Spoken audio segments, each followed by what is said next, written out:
نحمدک یا من ترنمت بثنائہ ورق اللسان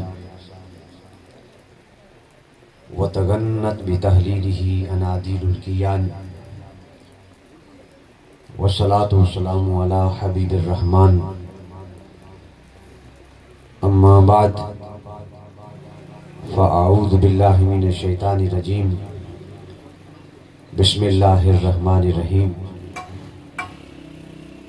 ومن احسن قولا ممن دعا الی اللہ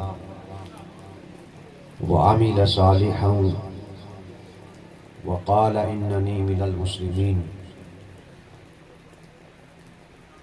ربنا آتنا من لدنک رحمہ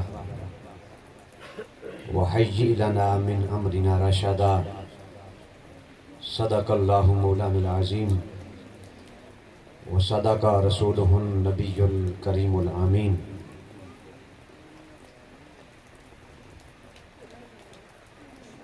جب عشق سکھاتا ہے آداب خود آگاہی، کھلتے ہیں غلاموں پر اسرار شہنشاہی۔ عطار ہو، رومی ہو، رازی ہو، غزالی ہو، کچھ ہاتھ نہیں آتا بے آہ سحرگاہی۔ اور نامید نہ ہو ان سے اے رہبر فرزانہ، کم کوش تو ہیں لیکن بے ذوق نہیں راہی۔ اور اے طائر لاہوتی، اس رزق سے موت اچھی جس رزق سے آتی ہو پرواز میں کوتاہی۔ اور دنیا اتے رکھ فقیرہ ایسا بین کھلون، تو ہویں تے لوکی حسن نہ ہویں تے رومن۔ زینت مجلس، رونق محفل، پیر طریقت، رہبر شریعت، میری مراد حضرت حافظ باجی میاں عبد الرحمن صاحب، زیب سجادہ استانہ عالیہ ہادہ، اور ان کے برادر اکبر قبلہ باجی میاں عبدالعزیز صاحب۔ اور آج کی اس تقریب کے رکیب محفل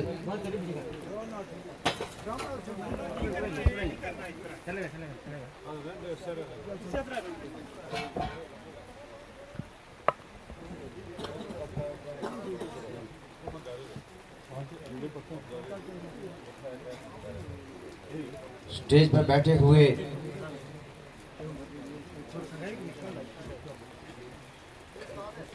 مفتی کشمیر، امام الفقہ، اور آج کے زمانے کی آزاد کشمیر کی ایک بڑی شخصیت مفتی محمد حسین چشتی صاحب، اللہ پاک آپ کا سایہ سلامت رکھے۔ آپ تصوف کے بھی امام ہیں اور فقہ کے بھی امام ہیں۔ میں آپ کی شخصیت سے بہت متاثر ہوں۔ حاضرین، جس آستانے پہ آج ہم موجود ہیں، آج یہ اس سے مبارک قبلہ باجی میاں غلام قاسم رحمۃ اللہ علیہ، یہ آپ کا بھی اس سے مبارک ہے، اور آپ کے والد گرامی قبلہ باجی میاں جمعہ رحمۃ اللہ علیہ، جو حضور والی کشمیر باجی میاں الف دین رحمۃ اللہ علیہ کے فرزند ہیں۔ حضور والی کشمیر کے والد گرامی باجی میاں محمود رحمۃ اللہ علیہ، آپ کے والد گرامی باجی میاں نظام الدین رحمۃ اللہ علیہ، آپ کے والد گرامی باجی میاں عبدالغفور رحمۃ اللہ علیہ، آپ کے والد گرامی باجی میاں محمد علی رحمۃ اللہ علیہ، آپ کے والد گرامی باجی میاں محمد ابراہیم رحمۃ اللہ علیہ، آپ کے والد گرامی باجی میاں جمال ولی رحمۃ اللہ علیہ، آج ہم اس بابرکت عرس پاک میں جمع ہیں۔ جو مسلمان کلمہ پڑھنے والا ہے، مفتی صاحب کی گفتگو مجھے بہت متاثر کر گئی، اور پروفیسر صاحب نے بھی، شفیق الماروی صاحب نے بھی اس کے اوپر تھوڑی سی اور گفتگو کی کہ انسان کی لالچ کرے، انسان کی ہدایت، اس کی رہنمائی کی لالچ کرے، اور یہ آستانے، یہ تربیت کی عماجگاہ ہوتے ہیں، یہ تربیت کی درسگاہ ہوتے ہیں، یہاں سے خدا کی توحید کا سبق ملتا ہے، خدا کے ساتھ اپنا علاقہ اور تعلق کیسا رکھنا ہے، اس کی مخلوق کے ساتھ اپنا تعلق کیسا رکھنا ہے، یہاں سے انسان کو یہ دو سبق ملا کرتے ہیں۔ میں نے قرآن کی جو آیت پڑھی، قرآن نے کہا وَمَنْ أَحْسَنُ مِنَ اللَّهِ قَوْلًا، اس انسان سے بہتر قول کس کا ہو سکتا ہے، اس انسان سے خوبصورت بات کس کی ہو سکتی ہے، ممن دعا الی اللہ، جس نے انسان کو خدا کی طرف دعوت دی، انسان کو خدا کی طرف بلایا، وعمل صالحا، اور دعوت دینے والا خود عمل صالح کا پیکر بھی ہو، جیسے قرآن نے کہا لما تقولون ما لا تفعلون، اے علماء کرام تم وہ بات کیوں کرتے ہو جس پہ تم خود عمل نہیں کرتے۔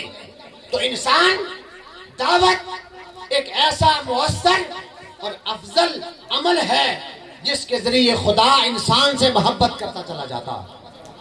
فرمایا اس انسان سے بڑی بات کس کی ہو سکتی ہے، جس نے انسانوں کو خدا کی طرف بلایا، اور آخر میں یہ کہا وَقَالَ إِنَّنِي مِنَ الْمُسْلِمِينَ، فرمایا میں بھی مسلمان ہوں۔ اور آگے قرآن نے فرمایا وَلَا تَسْتَوِي الْحَسَنَةُ وَلَا السَّيِّئَةُ، فرمایا لوگوں نیکی اور برائی کبھی یکساں نہیں ہو سکتی، کبھی یکساں نہیں ہو سکتی۔ ایک انسان پوری عمر نیکیاں کرتا رہتا ہے، نیکیاں کرتا رہتا ہے، اور ایک انسان ساری زندگی گناہ کرتا رہتا ہے۔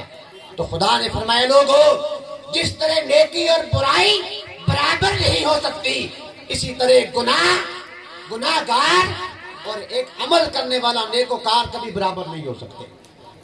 اور اس کی فرمایا ادفع باللتی ہی احسن، فرمایا اپنے معاشرے سے برائی کو اس طرح دور کرو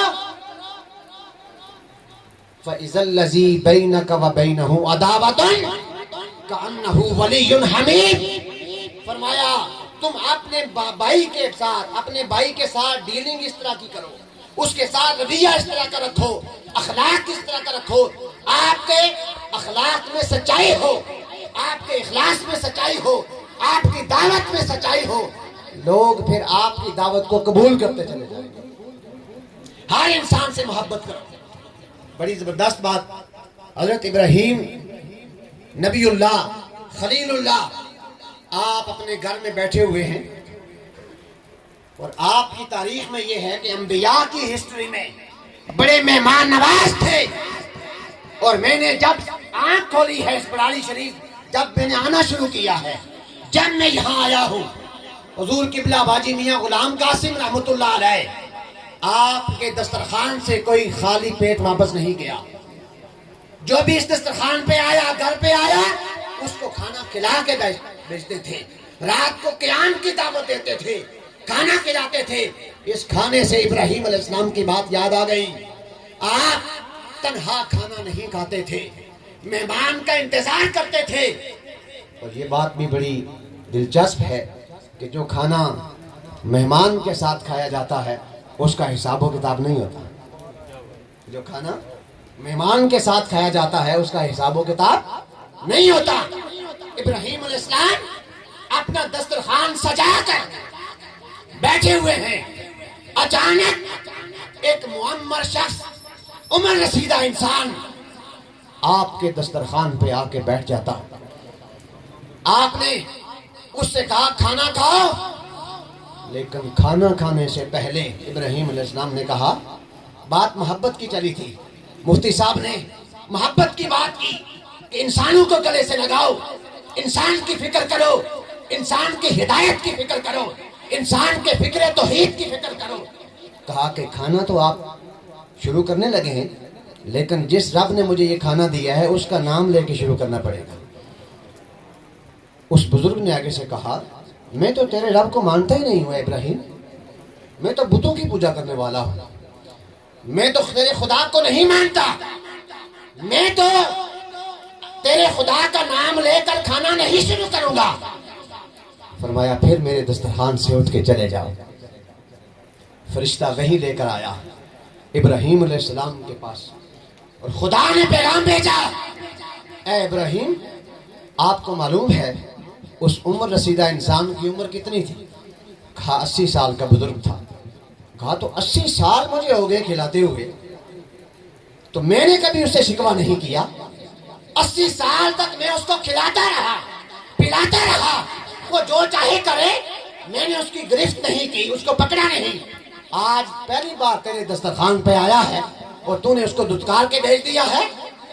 خدا کی ذات ناراض ہو گئی۔ اندازہ کرے لوگوں، ہمارا اس دین کے ساتھ تعلق ہے۔ ابراہیم علیہ السلام اس مہمان کو تلاش کرتے کرتے جنگل میں پہنچے۔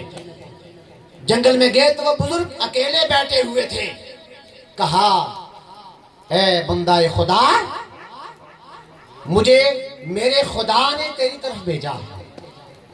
کہا کہ تیرے خدا نے میری طرف بھیجا ہے؟ تیرا خدا مجھے کیا کہتا ہے؟ کہا کہ میں آپ کے دسترخوان پہ گیا تھا اور آپ نے مجھے کھانا کھلائے بغیر بھیج دیا ہے۔ اس خدا کا یہ فرمان ہے کہ جاؤ میرے بندے کو راضی کرو۔ اس بزرگ نے کہا کہ تیرا خدا میرا اتنا احساس کرتا ہے، میں اس کی نگاہ میں ہوں، وہ مجھے شمار کرتا ہے، میں اس کی نگاہ میں ہوں۔ پہلے مجھے اس رب کا کلمہ پڑھا، میں پھر کھانا کھاؤں۔ تو لوگوں، اسلام کردار سے پھیلتا ہے، اسلام تلوار سے نہیں پھیلتا۔ انسان دنیا میں کبھی گمنڈ کا شکار نہ ہو، میرے پاس اتنے علم، میرے پاس اتنی کتابیں۔ لوگوں، جو کچھ بھی ہے وہ خدا کی عطا ہے، اور انسان کو ہمہ وقت خدا کا شاکر رہنا چاہیے کہ مولا تیرا شکر ہے کہ جو تو نے دیا ہے میں اس کے پر تیرا شکر گزار۔ موسیٰ علیہ السلام، آپ کے زمانے میں ایک شخص 70 سال سے خدا کی عبادت کر رہا تھا، 70 سال سے خدا کی عبادت کر رہا تھا، اور روایات میں آتا ہے کہ وہ عبادت اس نے سمندروں کے اندر بیٹھ کر کی تھی، سمندر کے اندر کھڑے ہو کر، پانی میں اور جنگلوں میں رات کو قیام کرتا رہا۔ 70 سال کے بعد، کتنے سال کے بعد؟ 70 سال کے بعد خدا کی طرف سے میسج آیا، جبریل امین حاضر ہوئے اور موسیٰ علیہ السلام سے کہا کہ جاؤ، میرا بندہ فلاں بستی میں جنگل میں بیٹھا ہوا ہے، اس نے 70 سال میری عبادت کی ہے، اس کو جا کے کہو کہ میں نے تیری 70 سالہ عبادت رد کر دی۔ جب موسیٰ علیہ السلام پیغام لے کر اس کے پاس پہنچے کہ تیری خدا نے 70 سال کی عبادت کو رد کر دیا ہے، اس نے آگے سے جھومنا اور رقص کرنا شروع کر دیا۔ اس وقت اس پیغام دینے والے نے کہا، آپ کو تو مر جانا چاہیے، ڈوب کر مر جانا چاہیے، زمین پھٹ جائے اور تم اس کے نیچے چلے جاؤ شرمندگی کی وجہ سے۔ آپ کے 70 سال کے اعمال ضائع ہو گئے۔ اس ٹائم اس نے کہا، مجھے 70 سال کے اعمال سے کوئی غرض نہیں ہے، میرے لیے یہی کافی ہے کہ خدا نے موسیٰ علیہ السلام کے پاس میرا پیغام پہنچایا، میرا نام لیا، میری طرف بندہ بھیجا، بس میرے لیے یہی کافی ہے کہ میں اس کے شمار میں اور نگاہ میں موجود ہوں۔ تو لوگوں، یہ اولیاء کی تعلیمات یہ ہمیں سبق دیتی ہیں کہ انسانیوں کے ساتھ، انسانیت کے ساتھ محبت کے ساتھ پیش آؤ، انسانیت کو کھانا کھلاؤ، انسان کو دین کی طرف بلاتے ہوئے پہلے اس کی ضروریات زندگی کو دیکھو، اس کی ضروریات کو پورا کرو. جب آپ کسی کو سینے سے لگاؤ گے اگلا بندہ آپ کی بات کو تسلیم کر لے گا. خواجہ معین الدین چشتی اجمیری ایک محبت کی بات عرض کرنے کے بعد میں اپنی بات کو کلوز کر دوں گا. آپ کے پاس مہمان آیا اور آپ نے وہ مہمان ہندو تھا. مہمان آیا, آپ نے اپنے مریدین سے کہا جب تک یہ مہمان ہمارے پاس رہے اس کو آپ نے گائے کا گوشت پیش نہیں کرنا. آپ کو معلوم تھا کہ ان کے ہاں گائے محبوب ہے اور یہ گائے کا احترام کرتے ہیں, گائے کا گوشت نہیں کھاتے. جب تک یہ میرے دربار پر آستانے پر رہے اس کو آپ نے بکرے کا گوشت پیش کریں, مرغے کا پیش کریں, لیکن گائے کا پیش نہیں کرنا. باقی دال سبزیاں بھی دیں, اس کی سیوا کریں. جب 6 دن کے بعد وہ جانے لگا اس نے کہا کہ آپ بھی گائے کا گوشت استعمال نہیں کرتے. خواجہ صاحب نے کہا نہیں, یہ ہمارا احساس ہے, ہمارا دین, ہمارا اخلاق, ہمارا اسلام یہ سبق نہیں دیتا کہ ہمارے رویے سے کسی کا دل دکھ جائے. ہمارا اسلام یہ سبق نہیں دیتا. ہم نے صرف آپ کا احساس کرتے ہوئے کہ آپ کے ہاں گائے کو احترام کی نگاہ سے دیکھا جاتا ہے اس لیے ہم نے آپ کے دسترخوان پہ گائے کا گوشت پیش نہیں کیا. کہا کہ آپ کا دین اور آپ کا اسلام انسانیت کا اتنا احساس کرتا ہے, اتنی محبت کرتا ہے, آؤ مجھے بھی کلمہ پڑھا کے اسے اسلام کے دائرے میں داخل کرو. جب انسان کے رویے, ہمارے دعوت دینے والوں کے رویے ان صوفیاء کے طرز پہ ہوں گے پھر لوگ کشاں کشاں دین میں داخل ہوتے چلے جائیں گے اور لوگ جرمٹ در جرمٹ دین کی طرف آئیں گے. حضور والی کشمیر کے آستانے کو دیکھ لیں, آپ کے فرزند باجی میاں غلام قاسم رحمۃ اللہ علیہ, آپ نے ساری زندگی انسانیت کی خدمت کی ہے, غریبوں کی سیوا کی ہے, غریبوں کے ساتھ کھڑے ہوئے ہیں. اور آج اس لیے ان کا ذکر ہو رہا ہے, ان کی تعریفیں ہو رہی ہیں. یہی ہے لوگوں, ایمان, دنیا سے ایمان لے کر جائیں, دنیا سے عمل لے کر جائیں. یہ اولیاء کا سبق ہے. دنیا سے خدا کی محبت لے کر جائیں تاکہ آپ کی قبر قیامت تک روشن رہے. اللہ پاک اس آستانے کو شاد و آباد رکھے. یہاں ایک بڑی درسگاہ قائم ہو, اس درسگاہ سے تاجدار کائنات کے امتی پڑھ لکھ کر انسانیت کی خدمت کریں, علم کی پیاس بھی بجھائیں, خود بھی بجھائیں اور انسانیت کی ہدایت کا سامان بھی مہیا کریں. اس آستانے کو اللہ پاک آباد رکھے اور مزید اس کو ترقی عطا فرمائے. اللہ پاک باجی میاں غلام قاسم رحمۃ اللہ علیہ کے سب زدگان کو آگے بڑھنے کی توفیق عطا فرمائے. دن دگنی اور رات چگنی اللہ ترقی عطا فرمائے. اللہ پاک ہمارے دلوں کو توحید کے نور سے منور فرمائے. تیرے سینے میں دم ہے, دل نہیں ہے, تیرا دم گرمی یہ محفل نہیں ہے. گزر جا عقل سے آگے کے یہ نور, چراغ راہ ہے, منزل نہیں ہے. وما علینا الا البلاغ المبین.